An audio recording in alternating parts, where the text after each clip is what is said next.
Boston. To some, it is the home of the Red Sox and the center of the academic universe.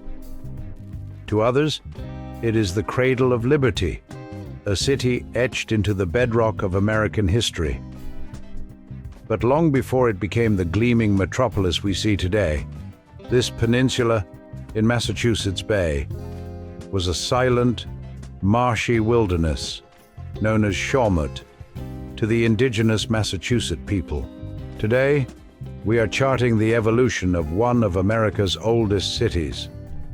From its Puritan roots and the sparks of the American Revolution to its transformation into a global hub for innovation, this is the story of Boston. In 1630, a fleet of ships led by John Winthrop arrived on the shores of the Shawmut Peninsula. These were not the Pilgrims of Plymouth.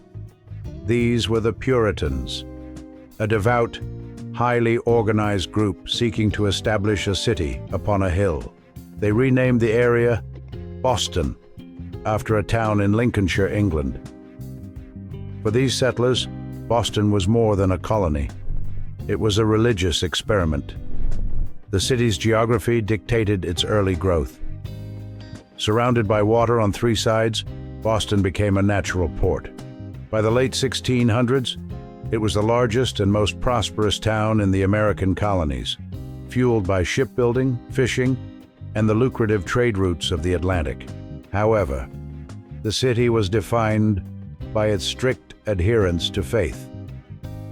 Education was prioritized early on, leading to the establishment of the Boston Latin School in 1635 and Harvard College just across the river in Cambridge in 1636, foundations that cemented Boston's reputation as the Athens of America.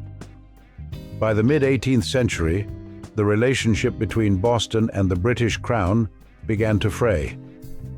As the British imposed taxes like the Sugar Act and the Stamp Act to pay for the 7 Years' War, Boston became the epicenter of colonial resistance. The city was a tinderbox. In 1770, tensions boiled over in the Boston Massacre, where 5 colonists were killed by British soldiers. A few years later, in 1773, the Sons of Liberty staged the Boston Tea Party, dumping 342 chests of tea into the harbor to protest taxation without representation. The British response was swift and brutal. The Boston Port Act closed the harbor, effectively strangling the city's economy. But the plan backfired. Rather than isolating Boston, the Crown's actions unified the 13 colonies. By April 1775, the shot, heard round the world, in Lexington, ignited the Revolutionary War. Boston was the theater for the war's early stages, most notably the Battle of Bunker Hill. In March 1776, General George Washington successfully forced the British to evacuate the city, marking a monumental turning point in the fight for American independence. Post-revolutionary Boston shifted from a colonial port to an industrial powerhouse. The 19th century was a time of internal expansion. The city literally grew. Using dirt excavated from the tops of Boston's original 3 hills, the Tri-Mount, engineers filled in the surrounding mudflats. This massive land reclamation project created what is now the Back Bay, an architectural jewel of brownstones and tree-lined boulevards. During this era, Boston also became the intellectual and social capital of the country. It was the heart of the abolitionist movement, with figures like William Lloyd Garrison using the city as a base to challenge the institution of slavery. Simultaneously, the nature of its population began to change. The Irish potato famine in the 1840s triggered a massive wave of immigration.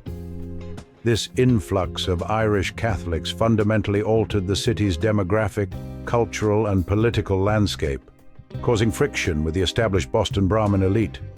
but eventually weaving a new, permanent thread into the city's identity. By the mid-20th century, however, Boston hit a slump.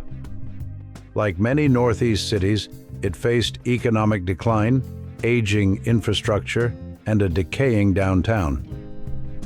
For a time, it seemed the city's best days were behind it. But in the 1960s, a period of urban renewal began. Politicians and planners sought to revitalize the city, constructing the Government Center and the Prudential Center. While controversial at the time for the displacement of historic neighborhoods, these projects signaled that Boston was ready to modernize. The true Renaissance came in the late 20th century and into the 21st. Boston pivoted away from its manufacturing past and leaned into its strengths: education, medicine, and technology. The concentration of world-class universities like MIT and Harvard created an ecosystem of venture capital and research that made Boston a world leader in biotech and robotics. The Big Dig, the most expensive highway project in American history, moved I-93 underground, reconnecting the city to its waterfront and creating the Rose Kennedy Greenway. It was the final step in a transformation from a fading factory town to a global hub of innovation. Today, Boston is a city of layers. You can walk down a cobblestone street in the North End, turn a corner, and find yourself in the heart of a cutting-edge laboratory facility. It remains a city that honors its history while aggressively pursuing the future. It hasn't been a perfect journey. The city has weathered corruption, racial tension, and economic hardship. But the resilience of the Boston strong spirit is not just a slogan. It is a historical reality. From a tiny Puritan outpost to a world-class center of thought and discovery, Boston continues to prove that it is indeed a city upon a hill. Thank you for joining us on this journey through the history of Boston. If you enjoyed this deep dive, please like and subscribe for more explorations into the histories that shaped our world.